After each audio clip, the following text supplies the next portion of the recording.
everyone, my name is Nathan Jones, and if you're new here, welcome. I like to talk about all things movies, specifically Blu-rays, and welcome to my film journey, where each week I have been covering the things that I've been watching and picking up, all things physical media, mostly Blu-rays, sometimes some records and some other knickknacks here and there, but lately I've been watching a lot of television and a lot of movies, and so today I'm going to be covering that.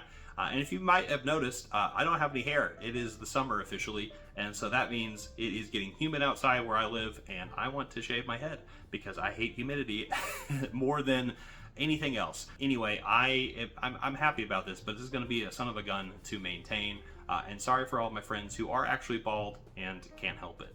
But regardless, I love your hair, or lack thereof.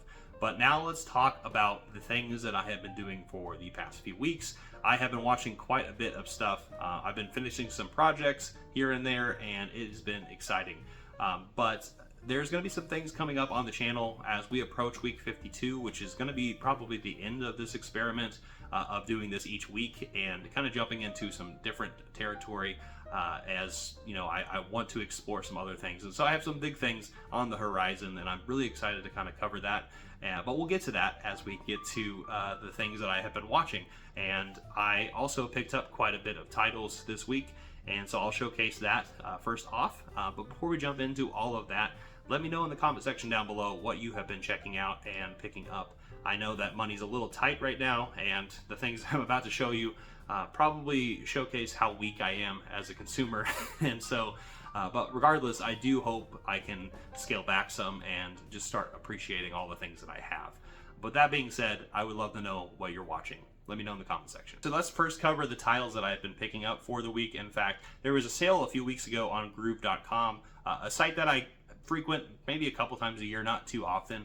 I think it's owned by Warner Brothers, and so it's definitely something I would rather get from a boutique label or maybe a label like Orbit DVD, not a label, they're not a label, or Diabolique DVD, a vendor like that who is a more third-party seller who is helping the labels that are struggling right now, I'm sure. But at the same time, I did check out the Groove site, and I did pick up a few television titles. And some of them are from my past, and then a lot of them are actually stuff that I'm just really excited about. So first thing I'm going to talk about is one from my past, and that is Batman Beyond. Now this is something that brings me all the way back to my childhood, or at least young, I guess, teenage years. But I remember watching this when I was a kid. I was watching a lot of the Kevin Conroy Batman series, and I loved that series. And when this got announced, I was very, very stoked, obviously, as a big fan of Batman. So as Terry picks up the mantle of Batman, I'm pretty excited to kind of dive back into this and just rediscover some memories. I also quite enjoyed the animation, although I think at the time it was a little off-putting, I think, and so because I was used to the Batman original series from the 90s, but both of those series are amazing, and I love it. So very excited to jump into this, and I got this for a really good price, so really excited about this for the complete series on it. So gonna jump into that, and then the next series that I have right here is one that I've been meaning to check out, and it's something I don't know terribly too much about. However, I like shows very much like it, and so I've heard some decently strong-ish recommendations about it, so I decided to finally pick it up, and I'm talking about The Last Kingdom right here. And so this is something I've been wanting to check out.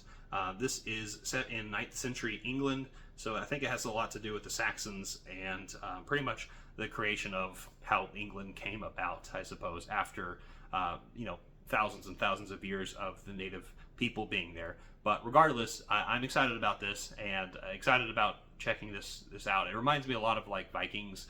It looks a lot like that in terms of like the tone or the way it's shot, I suppose. But anyways, anyone seen this series? I would love to know their thoughts down in the comment section down below, what they think of this. But this is a very interesting release. It's stacked kind of flimsily, so I'm gonna hold it like this a little bit because some of those case holders are not great. But the last thing that I picked up from Groove is actually something that I've been wanting to watch for some time now. The price has been a little off-putting for me to get into it, and so I finally got this at a decent price. And I'm talking about Ted Lasso, which is the Richmond Way, which is the football club that he takes over. So we have Jason Sudeikis, who is part creator of this show, and he also stars in it. I've been wanting to watch this for a very long time, and I've heard nothing but praise from so many of my friends, and I've just heard it's like a good time. Like, you can just watch this movie, this television series, and just enjoy kind of the banter between the characters and like the story plot. But yeah, just really excited about this. I'm gonna be jumping into this. I know there's potentially going to be a 4th season, or at least that's what everyone keeps saying. So this isn't the complete collection. However, regardless, I'm so glad that I'm finally going to watch this, and I'm probably going to pop this in quicker than those other series, just because I think I'm definitely in this headspace a little bit more. All right, next up are a couple of UK titles that I got. So these are Region B releases, and one is actually a recommendation just based on all of the British television I have been watching lately, and a lot of the horror that I have been checking out. So I don't know how to say this, but this is from the BFI Flip Side, which is a label that I'm actually getting more and more curious about, especially with my love of the BBC and a lot of the specials that they put out and just the timely things. But this is Schlacklin, the painter. I probably said that, I butchered the hell out of that, but shout out to my buddy Davey who pointed this out. This is directed by Leslie Megahay, and so very excited about this. But this is about a young painter who falls in love with a niece and forsakes the love for ambition with a ghoulish stranger demands her for himself. It's about a ghost story. So, but I think this is going to be a really, really fantastic treat. But I'm just curious to know, because I have a few BFI flip sides, and we'll actually talk about one today besides this one. But I really like this label, and I wish I could have more access to it here. But obviously, here in the States, it's a little bit different. But yeah, has anyone seen this movie? I'd love to know your thoughts on it. All right, and the other thing that I got from the UK is one that I've had on my list for a bit, and I think it went out of print for just a second, but it came back, so I was happy about that. And I believe this is a lot of the director's earliest works, and I've only seen a few films from this director, but this is a major blind spot in my film watching stuff, and I'm talking about Pedro Modovar, and I'm talking about his Pedro Modovar, the Modovar collection right here. So it has some titles right there, very interesting cover. I know he makes a lot of dramas, sex comedy kind of stuff, more slice of life things with some underpinnings here, but this has Dark Habits, What Have I Done to Deserve This, Law of Desire, Women on the Verge of a Nervous Breakdown, which I know is a really big title from him, Kika, and The Flower of My Secret. So there are quite a bit of titles here, quite a bit of extra features as well, but yeah, all spanning from the early 80s all the way up to, I believe, the mid 90s. So very excited about this. I know Pedro Modovar has put out a lot of things and has been a consistent director, so I'm just excited to jump into his filmography and finally own this collection. But like I said, this is a Region B release, so mind you if you decide to try to at least pick this up. And then I got two more titles, one from A24, which I have been a huge fan of. I just recently jumped into the membership from them, the AAA membership, and I finally picked up Queer, which is a Luca Guadagnino film, and this is starring Daniel Craig and is based on a William S. Burroughs title, or like a novel. So I'm very excited about this. I missed this in theaters when it came out, but I'm very curious about this. I actually have the companion.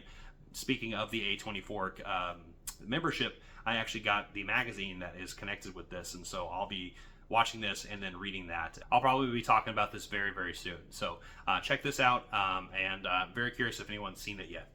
And then the last thing that I picked up is a title from Lucio Fulci, which I am just kind of still breaking ground on a lot of his titles, but I finally picked up one of his more B-side movies, and that is The Sweet House of Horrors. I almost said this some kind of collection here, but I actually just watched this, and so this is actually a good segue to the things that I've watched for the week as well. I picked this up. This is from Cauldron Films, and is a really interesting release. I guess it was initially set as a like a horror series that was supposed to be made from television from 1989, but obviously it did not turn out to be set up on television because of how gory it is. As you know, Lucio Fulci, he is a director who likes to put out some pretty crazy works, and so this was really fun watching this. The dubbing is just the best part of it, because there are this is kind of set with two kids right here, and these two kids are definitely played by adults, and it is some piss poor dubbing, but that's what there's a charm to that, I think, and that's what makes it so much fun. But it is definitely set in this house, the sweet house, where this murder happens of their parents, and they kind of do some pretty crazy psychic things, and there's some specters and ghosts, maybe of their parents, trying to get them to come back to them, or at least reunite with them in some manner, and then also just get the killer unmasked, if you will. And it is a wild film. It's a film that I feel like crosses some giallo and some horror. It mixes some things up a little bit. It's not necessarily that spectacular, though. I know I kind of hyped it up a little bit. It's definitely one of the lesser Lucio Fulci films out there, and I would definitely give this probably a 2.5 out of 5. It's definitely an average movie, but regardless, it is a fun one nonetheless, and I definitely recommend people who are fans of the director to check this one out. So let's now jump into the other titles that I've been watching for the week. There actually has been a pile that I have been kind of whittling down that I'll talk about a little bit later, and if you have been following along for a while, you might know what this pile is. But regardless, here's one of the titles from it, and that is The Deep End, or Deep End, another BFI flip side release, which is another reason why I picked up that other release, is just something that I've been really curious about. So this is actually a movie from 1970 in England, and is a film that is very open and also just explores sexuality in such a unique way, and I think is something that I was kind of baffled that it came out at its time period, but also makes a lot of sense just based on the cultural things going on at that time, and it's just kind of the revolutionary changes in sexuality, and I guess maybe agency, if you will, for the people who are taking a part of this, especially women in particular. But this movie is quite a interesting and very, I guess, luscious type of treat of, if you will, of young love, of this passionate love that is also really, really free, and not something necessarily much deeper than this very carnal thing, and kind of this boyish desire from our one of our main characters, Mike, who is played by John Mulder Brown, who is obsessing over his coworker Jane Asher, who is a little bit older than him and definitely a little bit more experienced. And so this is definitely something that I think, from a young boy's perspective, can be something where it's like, wow, this is this fantastical thing, but at the same time it is a lesson to be learned, and this is a really brilliant type of film, and I think this actually has a booklet with it and a lot of special features, and so I think this is worth exploring a lot further than kind of the vagueness that I was with describing the contents of this movie. But it's definitely a revolutionary type of film that came out during this period, and I definitely recommend people check it out. And I would give this a 4 out of 5. If anything like this reminds me of, I would say, like Three Women from Robert Altman, is something along that kind of line, that lists tonality wise, but very English instead. So yeah, check out Deep End if you can. It is actually quite the treat. So next is another Douglas Sirk film, and if you've been following along, I have been watching a lot of Douglas Sirk lately, just trying to watch his filmography, because these melodramas are just something that I just quite enjoy. And this is another one from the 50s. This is, I feel like, is the heyday for Douglas Sirk. This came out in 1957, so it was definitely one of the latter works of his career, but this is The Tarnished Angels. This is from Kino Lorber, and this is starring Rock Hudson, who is one of his mainstays. And here we have Robert Stack, and we have Dorothy Malone. And this is another love triangle type of story set, I think, in it's the 1930s Depression era. So I almost said World War II. I was getting the last movie that I watched from Douglas Sirk a little confused here. But this movie is actually about some daredevils in like the sky. And so a lot of plane type of work here. But at the ground level, there are, these three who are involved. There's the pilot, who is played by Robert Stack, Dorothy Malone, who is pretty much, they're a couple in this, and we have this reporter who is reporting on this air show, and just this entire, I guess, plot of the film. We have Rock Hudson coming in and, mucking it up a little bit and falling in love with her and making this whole love triangle very interesting story. But this is definitely one of, maybe not as, it's one of the higher tier, B tier films from Douglas Sirk, in my opinion. It's not something like Magnificent Obsession or All That Heaven Allows, or even a film that would come out after it, Imitation of Life. But this is still a strong film, and as a movie that I think, if you are a fan of melodrama and a fan of Rock Hudson, like I am, or things along those lines, just seeing Dorothy Malone in here as well is just, she's fantastic. She's one of the strongest characters in this, and I would probably argue the strongest character in this. But regardless, this is a movie that I would give 3.5 out of 5. It's nothing too spectacular in terms of stacking up to other films from Douglas Sirk. However, it is still a good time. All right, so we're going to transition to a film that I did watch recently, actually not that long ago, and I watched it again because I finally have the 4K of this, and I actually picked this up months ago, but I decided to finally watch it because I was in a horror mood. And there's going to be some films I'm going to be talking about. I already talked about Fulci, so let's just talk about another body horror type of film. Let's talk about The Substance that came out last year and was a banger of a film, and one that is I still can't stop thinking about. This movie is amazing, and this is a movie that is definitely dedicated to fans of body horror, but has also got these layers to it. But here we are. We have Demi Moore as our main character, along with Margaret Qualley, who are brilliant pairing here. As we have an aging star who is in Demi Moore, who is taking this drug that actually brings her back into a younger self, but they're separate, and there's these rules that they have to take for this particular substance that she's ingesting as she's trying to get back into the limelight. We also have Dennis Quaid in here briefly, but he plays his role really brilliantly, even though him and his brother are pretty crazy in my opinion. But regardless, I think he plays the smarmy kind of Hollywood agent really, really well, and is a big catalyst to what the grotesque things we're seeing here, not just on the body horror side, but also just the obsession with skin, and the obsession with looking good, and just the grotesque nature of that particular sin, I suppose. There's definitely a lot of skin in here, and skin in the game, both in a kind of sexual tense, but also in a grotesque, nasty kind of way. And this movie is brilliant at tackling all those different kind of ideas of what that looks like. And I think it tackles aging in a way that's really special. And I think this was a breakout role for Demi Moore, and something that breakout role, it's not the right word, it's a triumphant return for her as somebody who is an icon, especially in the 80s and 90s, at playing a bunch of characters that were definitely sexualized in a way.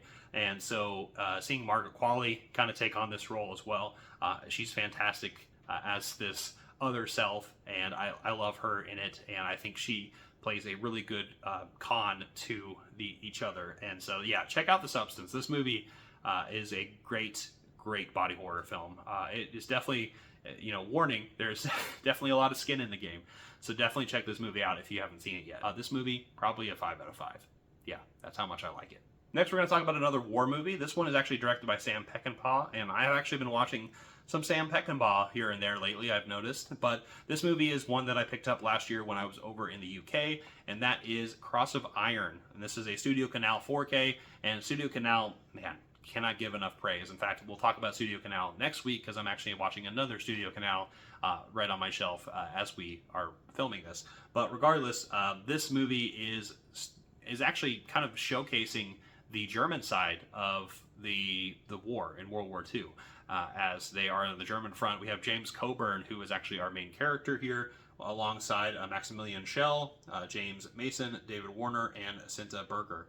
And this is a in the trenches kind of gross, nasty looking film, but at the same time it is a gritty drama, one that the dialogue is front and center. Honestly, there is action scenes in here, and the action scenes are really intense, as you would expect in a Sam Peckinpah, really wild and kind of chaotic in a way. But at the same time, I think the main focus here is seeing the power dynamics of these officers, also at the same time seeing it from another side, from the German perspective, which we're definitely on the wrong side of history here, especially in World War II. But seeing them kind of think about the things that they're going through as they're going through this war is really interesting. And I think Sam Peckinpah did a really brilliant job of putting this ensemble cast together. And I definitely recommend people check this one out. It's, like I said, it's a slow burn of a film because it's down in the trenches type of film, but it's definitely worth your time and worth watching. I'd give this movie a 4 out of 5. The rewatchability aspect of it, it's definitely, if you're really interested in World War II and that kind of stuff, but it is a movie that I definitely recommend at least checking out once. All right, so next, another war film that I picked up. One, technically it's not a war film, it is a tribute to a war, if you will. But it's a film that came out a couple years ago, and one that I actually picked up while I was over in the UK. Again, I spotted it, and it looks really, really interesting. I thought it was going to be a little bit more comedic, but it makes sense just based on the tone of what the story is. And I'm talking about The Last Rifleman. And this is starring Pierce Brosnan, who obviously a lot of people know as James Bond in the 90s. But I did not know what to expect about this. This is about a World War II vet from Northern Ireland, and he goes back to D-Day, or at least the beach in Normandy, or at least trying to get back there to kind of send a farewell to his, I guess, his fallen brethren, and then also just pay tribute to the time that he was served. And it's a really touching film because it's really like a kind of a journey film, one where you just kind of follow him along as he escapes. He escapes I think he's in like a nursing home, and so he is just an older self. So it is a little off-putting seeing Pierce Brosnan and some makeup and some things that make him look a lot older than he actually is, even though he is old, but he's not this old. And the thing is, it's really touching as he's going along on this journey, trying to evade the people trying to bring him back, but at the same time, kind of having flashbacks of the things that he has gone through, and just meeting people along the way. There's actually a really touching scene in here on the train where he is, he meets this young man, and they start bonding over some music, and the young man actually gives him his earphones, and they start talking about what this music means, and it transports him back to this time period, and he's just wowed by it. And this young man just takes like a unique liking, or at least interest, in Pierce Brosnan's story, and kind of follows along, and it's really charming in a way like that. And it just shows you the power of every individual has a story, and despite this being a little cheesy, and it has some comedic moments, and it also has some touching moments. But this is a movie I definitely recommend people check out. I'd give it a 3.5 out of 5. It's nothing too spectacular, but it is a charming one that nonetheless, and I think a lot of people should check it out. Next is another A24 film. I just recently talked about Queer, but I didn't see it yet. But I did watch a movie that I had seen some time ago. In fact, actually, I would say near the beginning, really, of me obsessing over film, at least the collecting side of it. I remember when I used to work at a record store here in town, I decided to watch a lot of must-watch films from IMDb, like the top 250, top 1,000. So Tarantino, you would see David Fincher, and you'd also see Darren Aronofsky. And Darren Aronofsky has a first film called Pi, which I watched around that time period.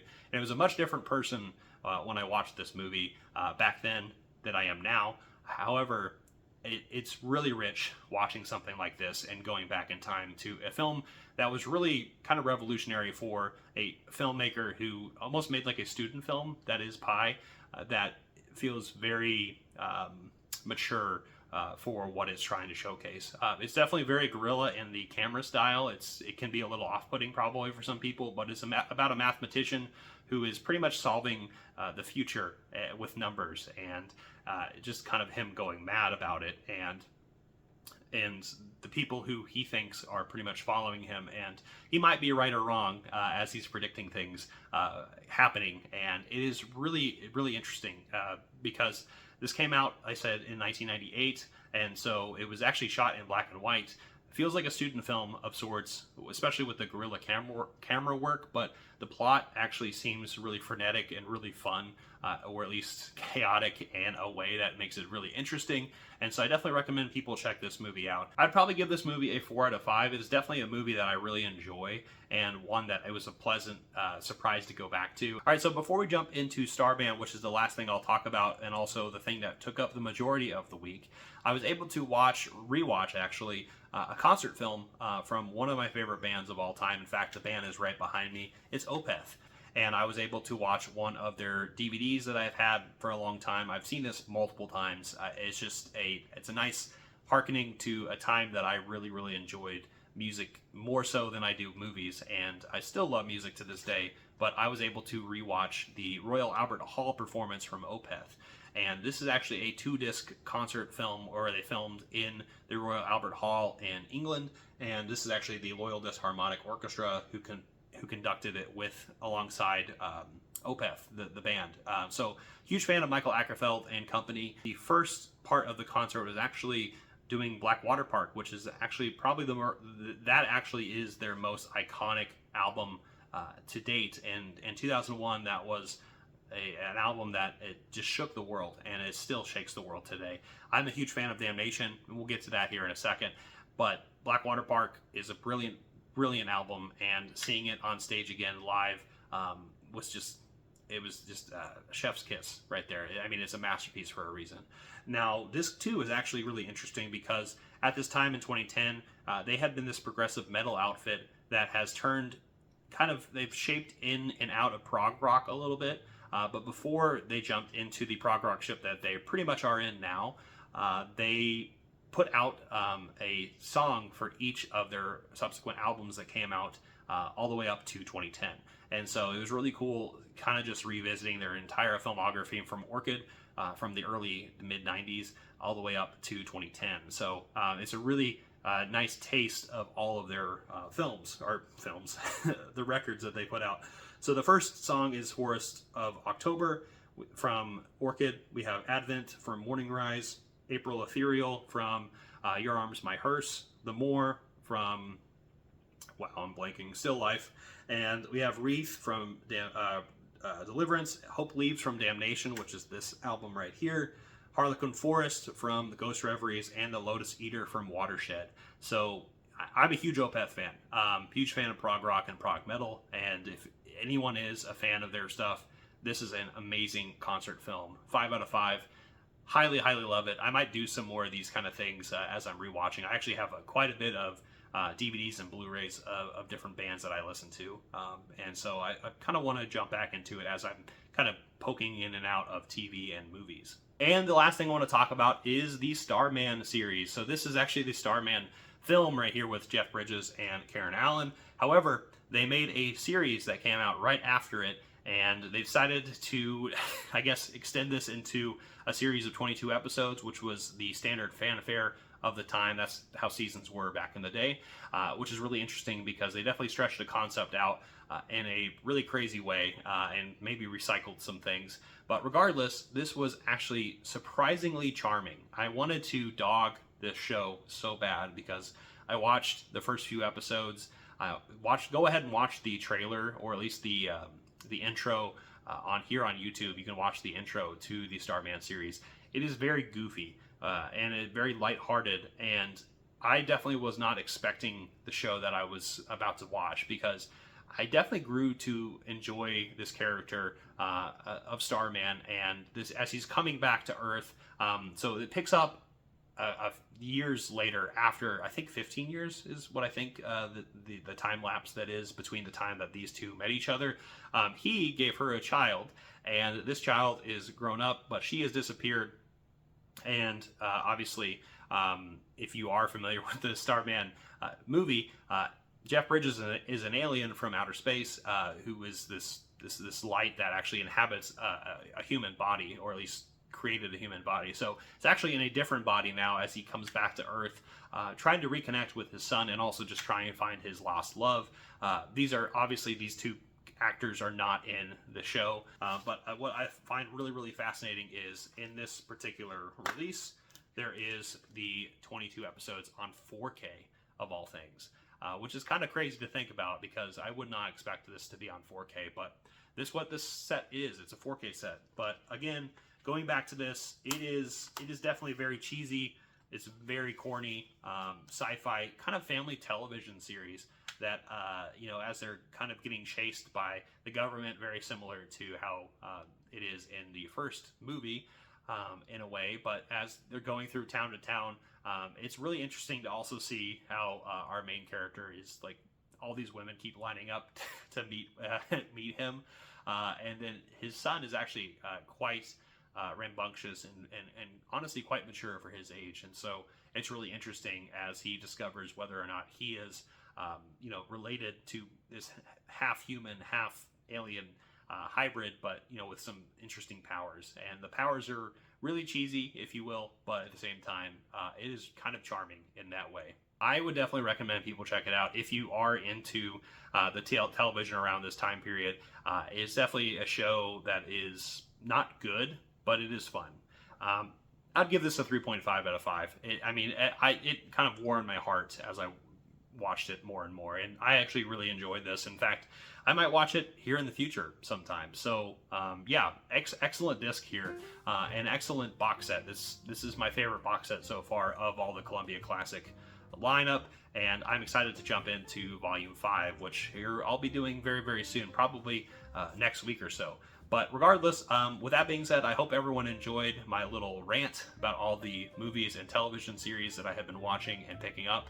I would love to know in the comment section down below what you have been watching. So yeah, let me know down there below, and don't forget to subscribe, hit the like button, and I'll see you next time. I'm not jonesing around.